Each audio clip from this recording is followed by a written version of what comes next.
तो शुरुआत होती है मेन कैरेक्टर चार्ली को दिखाने से, जो प्रोफेसर है और बच्चों को इंग्लिश पढ़ाता है, ऑनलाइन क्लासेस देता है, लेकिन हमेशा वो अपना कैमरा बंद रखता है क्योंकि वो जानता है कि अगर लोगों ने मेरी शक्ल और जिस्म देख लिया तो सब डर जाएंगे, क्योंकि उस बेचारे का वजन काफी बढ़ गया था। और आज भी जब वो क्लास दे रहा था तो अचानक उसे दिल का दौरा पड़ता है। उसे लगता है कि मेरे मरने का टाइम आ गया है, इसीलिए पास रखे हुए कागज को उठाता है जिस पर एक ऐसे मजबूर लिखा हुआ था और उसे पढ़ने लगता है। तभी बाहर से एक लड़का अंदर आता है। वो कुछ कहता, उससे पहले ही चार्ली उसके हाथ में वो ऐसी देकर कहता है कि इसे जोर जोर से पढ़ो। तो वो लड़का भी बिना सोचे समझी पढ़ना शुरू कर देता है। हालांकि चार्ली को लग रहा था कि वो मरने वाला है, पर वो शांत हो गया था। दिल की धड़कनें भी ठीक हो गई थी। उस लड़की से पूछता है कि तुम कौन हो। वो बताता है, मैं चर्च की तरफ से आया हूँ, एक प्रीस्ट हूँ और गॉड के मैसेज हर घर में पहुँचाता हूँ। और वैसे ये बताएं, आपने मुझे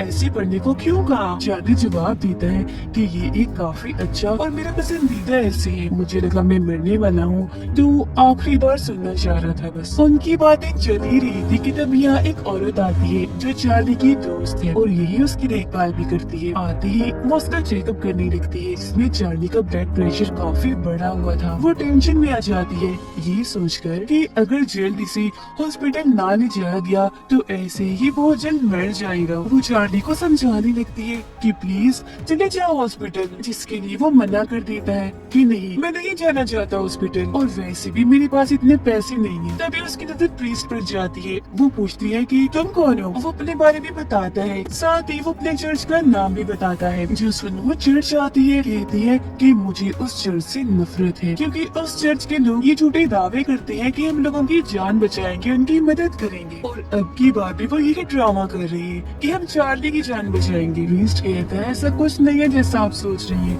हम सच में चार्ली की जान बचाना चाहते हैं, गॉड का मैसेज उस तक पहुंचाना चाहते हैं ताकि उससे भी समझ लग जाए कि गॉड क्या कहना चाहते हैं और फिर उस हिसाब से वो अपनी जिंदगी गुजारे। वो कहती है कि बेहतर होगा तुम यहाँ से चले जाओ क्योंकि ना मुझे और न ही चार्ली को इन बातों पर यकीन है। चर्च से तो हम दोनों सब नफरत करते हैं क्योंकि वहाँ से चार्ली को बस दुख ही मिले हैं। दरअसल चार्ली का सबसे खास दोस्त वही रहा करता था। वो और चार्ली एक दूसरे को प्यार करते थे, लेकिन जब एक दिन उसके दोस्त की मौत हुई तो चार्ली ने टेंशन लेकर अपनी ऐसी हालत कर ली, उसे खतरनाक बीमारी हो गई। इस तरह चर्च से उसे इतना बड़ा दुख मिला। अब ये बातें सुनकर प्रीस्ट वहाँ से चला जाता है। उसकी दोस्त वो जल्द उसे समझ लग जाती है कि चार्ली को भूख लगी है, तो वो उसके लिए चिकन से भरी हुई बकेट लाती है जो उसे बहुत पसंद थी और मजे लेकर वो उसे खाने लगता है। ऐसे ही रात हो जाती है। आधी रात को भी फिर चार्ली वो ऐसे पड़ता है और फिर कपड़े उतार कर अपनी वॉकर लेकर कमरे की तरफ जाने लगता है। अब यहाँ हम पहली बार उसके जिस्म को देखते हैं जो काफी बड़ा है और हर जगह से फैला हुआ है, जिस वजह से उसे चलने फिरने यहाँ तक कि सांस लेने में भी मुश्किल हो रही है। वो जैसे बिस्तर पर लेटता है हम उसकी आंखें लेकर समझ जाते हैं कि वो कितना दर्द में है। अगली सुबह जब वो जागता है तो इंटरनेट पर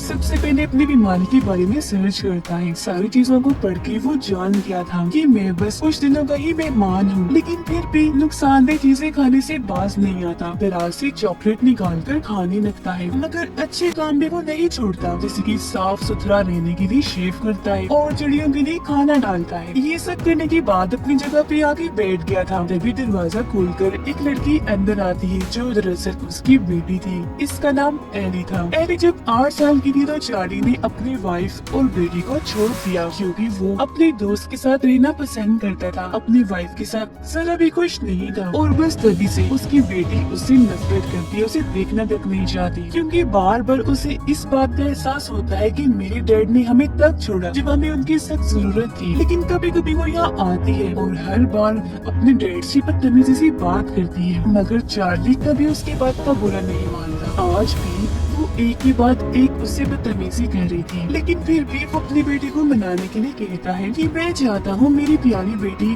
तुम रोज यहाँ आओ, मेरे पास ही रहो क्योंकि मैं जानता हूँ मेरे पास बस कुछ ही दिन रह गए हैं। इस पर वो जवाब देती है कि मैं हर रोज यहाँ नहीं आ सकती, मेरे पेपर्स आने वाले हैं और इंग्लिश पेपर की मुझे सबसे बढ़ के टेंशन है। चार्ली बोलता है कि मैं तुम्हारी तैयारी करवा दूंगा पेपर्स में क्योंकि मैं इंग्लिश का टीचर हूँ, बस तो आती रहना। ये बात सुनकर भी उसको तरस नहीं आता, वहाँ से जाने लगती है जब चार्ली बोलता है कि अगर तुम रोज आती रही तो मेरे अकाउंट में जितने भी पैसे हैं मैं वो सारे तुम्हें दे दूंगा। तकरीबन 1 लाख से ज्यादा डॉलर्स हैं। ये बात सुनकर वो चुप हो गई थी, सोच में पड़ जाती है क्योंकि ये एक काफी बड़ी रकम थी। फिलहाल वो इसलिए नहीं बोलती क्योंकि अभी वो नाराज है। अब अपने डैड को मजीद परेशान करने के लिए दरवाजे पर आती है और कहती है कि अगर आप चाहते हैं मैं रोज आपसे मिलने आऊँ तो अभी बगैर वॉकर का सहारा लिए पैदल चलकर मेरे पास आए। ये बेचारी अपनी बेटी के लिए करने को मान जाता है जबकि वो जानता था कि ऐसा नहीं होगा। वो पूरी ताकत लगा के खड़ा होने की काफी कोशिश करता है पर बेचारा नीचे गिर गया था, जो देखकर एली यहाँ से निकल जाती है।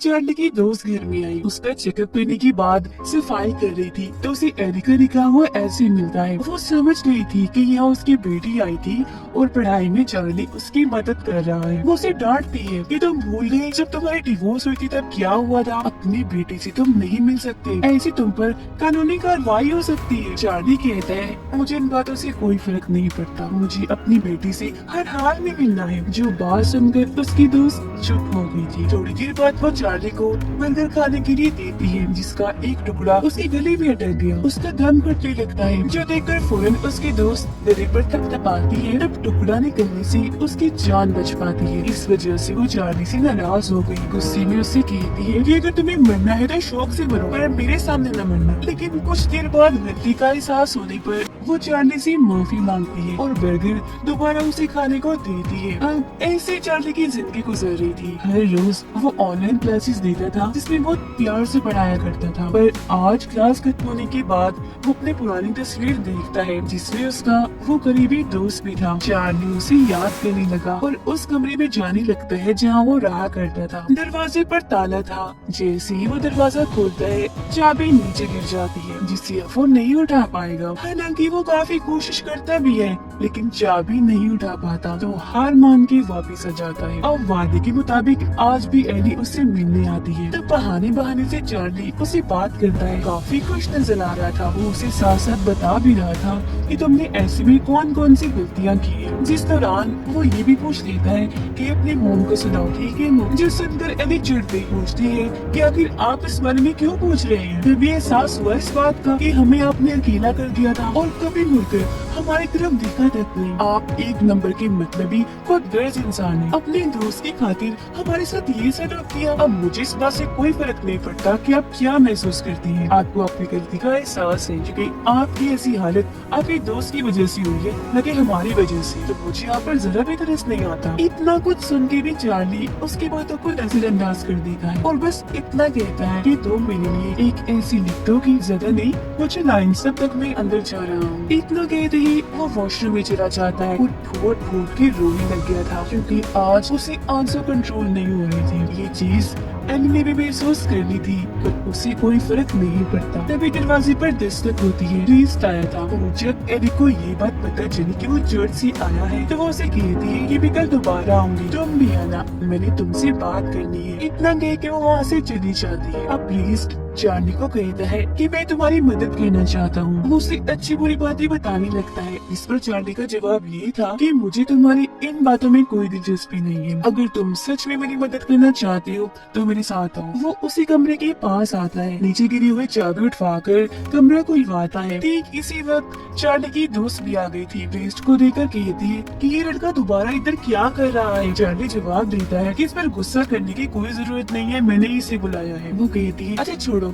ये देखो मैं तुम्हारे लिए क्या लाई हूँ, तुम्हारा गिफ्ट। जो कहकर वो व्हील चेयर बाहर निकालती है जिसके ऊपर बैठकर वो बहुत खुश हो गया था क्योंकि वो आसानी से इधर उधर हिल पा रहा था। लेकिन वो प्रीस्ट को कहती है जरा बाहर आना, मुझे तुमसे बात करनी है। बाहर लाकर उसे कहती है दोबारा यहाँ कभी मत आना। ओके? प्रीस्ट मना कर देता है कि मैं ऐसे नहीं कर सकता, मुझे आना ही होगा क्योंकि मैं चार्ली की मदद करना चाहता हूँ। इस दर्द भरी जिंदगी से उसकी जान छुड़वा कर उसकी दोस्त कहती है तुम्हारे लिए बहुत छोटी सी बात होगी पर चार्ली ने और मैंने बहुत कुछ सहा है, बर्दाश्त किया है, जिसके पीछे चर्च जिम्मेदार है। असल मेरे चार्ली का दोस्त था, वो मेरा भाई था, मगर उनकी गहरी दोस्ती देखकर मेरे डैड को एतराज होने लगा कि दो लड़कों की ऐसी दोस्ती हमारे रिलीजन मजहब में अच्छी नहीं मानी जाती, तो इसीलिए उन्होंने मेरे भाई को घर से निकालकर चर्च में भेज दिया। उसे काफी प्रेशर में रखा गया, जिससे तंग आकर मेरे भाई ने अपनी जान ले ली। उसके मरने से चार्ली ने इतनी टेंशन ले ली कि उसकी तबीयत खराब हो गई और आज उसकी ऐसी हालत है, वो इतना बीमार है और तभी से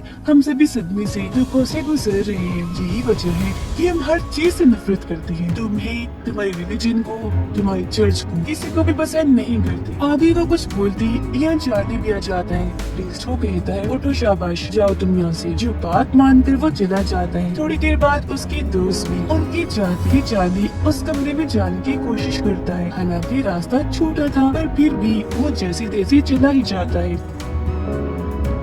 अपनी पुरानी चीजें देखकर अपनी दोस्त को याद करने लगा था। कॉफी जज्बाती हो जाता है। चार्ली को यहाँ एक कॉपी मिलती है जिस पर एली ने ऐसे लिखा था, लेकिन उसने बस 3 लाइनें ही लिखी थी। वो भी पढ़ के चार्ली बहुत खुश हो जाता है क्योंकि अपनी बेटी में वो अपनी झलक देखता है। इस बारे में वो इतना सोचता है कि हंसने लगता है। हंसते हुए ही उसे दोबारा से दिल का दौरा पड़ता है, लेकिन जैसे तैसे वो खुद को संभाल ही लेता है। अगली सुबह दोबारा एली आती है। चार्ली उसे कहता है कि आज मैं अपनी बेटी से अपने दिल की बात करना चाहता हूँ। एली गुस्से में कहती है पर मैं आपसे कोई बात करना नहीं चाहती। आप मुझे ये बताएं कि जब मैं छोटी थी तब आपको जरा भी ख्याल नहीं आया हमारा बात करना, मिलना, सब कुछ बंद कर दिया। मुझे जान सकती हूँ? चार्ली जवाब देता है कि अपने दोस्त से इतना करीब होने की वजह से सब मुझसे नफरत करने लगे। यही वजह थी कि मैं तुमसे नहीं मिला क्योंकि इस चीज का तुम पर भी बुरा असर पड़ सकता था। फौरन एली बोल पड़ती है अच्छा छोड़ो इन बातों को, मैं सैंडविच बनाने लगी हूँ,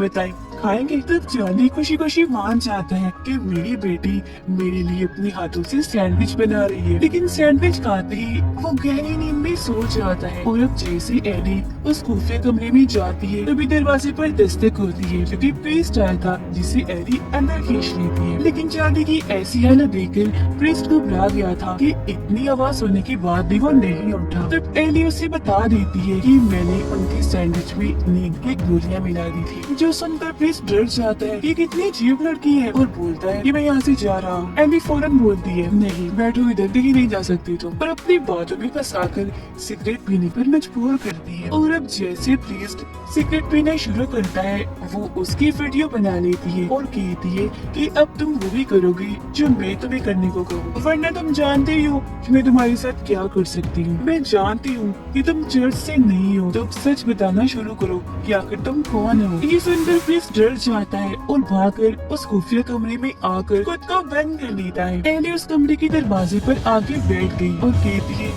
चलो अपनी कहानी बताना शुरू करो। तो अब प्रीस्ट बताने लगता है कि मैं यहाँ चर्च में काम करने आया था, ऐसे लोगों की मदद करता था, पर एक दिन मुझे एहसास हुआ कि मैं लोगों की मदद नहीं कर पा रहा, तो मैंने चर्च वालों को अपना तरीका बदलने को कहा। लेकिन जब उन्होंने मेरी बात नहीं मानी तो मैंने वहाँ के वो सारे पैसे चुरा लिए और भाग गया। जिसके बाद अब मैं रहता तो अलग ही हूँ, लेकिन अभी भी लोगों की मदद ही कर रहा हूँ। वो ये सारी बातें बता तो रहा था पर ये नहीं जानता था कि एली उसकी ये सारी बातें अपने मोबाइल पर रिकॉर्ड कर रही है। फिर दरवाजा एक बार फिर बजता है। ये दोनों जब बाहर चेक करने जाते हैं तो देखते हैं कि चार्ली की दोस्त अपने साथ चार्ली की वाइफ को लाई है। उसकी दोस्त चार्ली को होश में लाने की कोशिश करती है, मगर जब वो नहीं आता तो एली सच बता ही देती है कि मैंने दरअसल इनके सैंडविच में नींद की गोलियां मिला दी थी। जो सुनकर उसकी दोस्त ऑक्सीजन की मदद से उसे होश में लाने लगी थी। मगर एली की इस हरकत पर दोनों को काफी गुस्सा आ रहा था, लेकिन चार्ली की वाइफ उसकी दोस्त को चार्ली के इतना करीब देखकर उस पर गुस्सा करने लगती है। कहती है कि तुम पैसों के लालच में ये सब कर रही हो, रोज यहाँ आकर चार्ली की खिदमत करती हो ताकि उसके सारे पैसे तुम्हें मिल जाए। जिस पर चार्ली की दोस्त जवाब देती है कि नहीं तो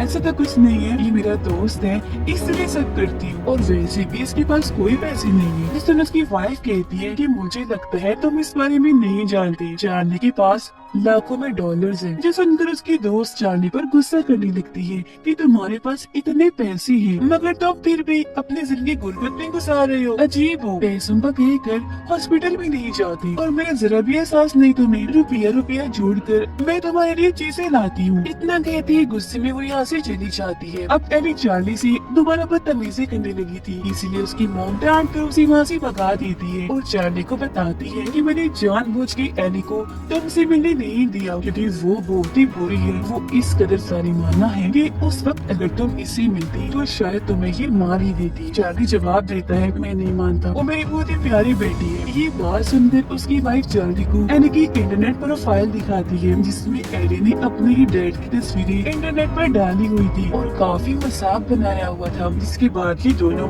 अपने पुराने वक्त को याद करने लगती है कि हम एक साथ कितनी खुश रहा करती थी। चार्ली बोलता है मैं मरने से पहले अपने बेटे के लिए कुछ करना चाहता हूँ। मेरे अकाउंट में जितने भी पैसे हैं मैं वो सारे एली को दे दूंगा। उसकी वाइफ मना करती है कि मत करना, ऐसा गलत करोगे क्योंकि वो और बिगड़ जाएगी। इतना कह के वो चली जाती है। तभी चार्ली का पिज्जा भी आ गया था और आज वो खुद बाहर जाता है पिज्जा लेने। डिलीवरी बॉय जैसे चार्ली को देखता है डर के फौरन भाग जाता है। इस बात से उसे इतना गुस्सा आ गया था कि अंदर आकर वो गुस्से में पिज्जा खाने लगता है। भी चॉकलेट्स टॉफियां खाता है, साथ ही फ्रिज में पड़ी सभी चीजें खाने लगता है जिस वजह से उसको उल्टियां भी लग जाती है। यहाँ उसकी दोस्त आती है जो चार्ली को कहती है कि मैं जानती हूँ तुम अपना इलाज करवा सकती थी पर जानबूझ के नहीं करवाया क्योंकि तुम खुद को सजा देना चाहती थी। मेरे लिए कितने दुख की बात है, पहले मेरा भाई छोड़ के चला गया और आज तुम जा रहे हो। क्योंकि चार्ली की हालत खराब हो रही थी, वो अपनी आखिरी सांसें गिन रहा था लेकिन अभी भी वो हॉस्पिटल जाना नहीं चाहता। वो फिर चार्ली के गले मिलकर दुखी होते हुए यहाँ से जाने लगती है। तभी गुस्से में यहाँ एली आती है और कहती है डैड ये क्या किया आपने, मुझे ठीक से नहीं पढ़ाया, मैं फिर फेल हो गई जो शायद ऐसे की वजह से होगा, वो आपने मुझे गलत लिख के दिया होगा। चार्ली जवाब देता है बेटा एक बार जरा इस ऐसे को गौर से पढ़ो। और अब जैसे एली उसे पढ़ने लगती है चार्ली उसे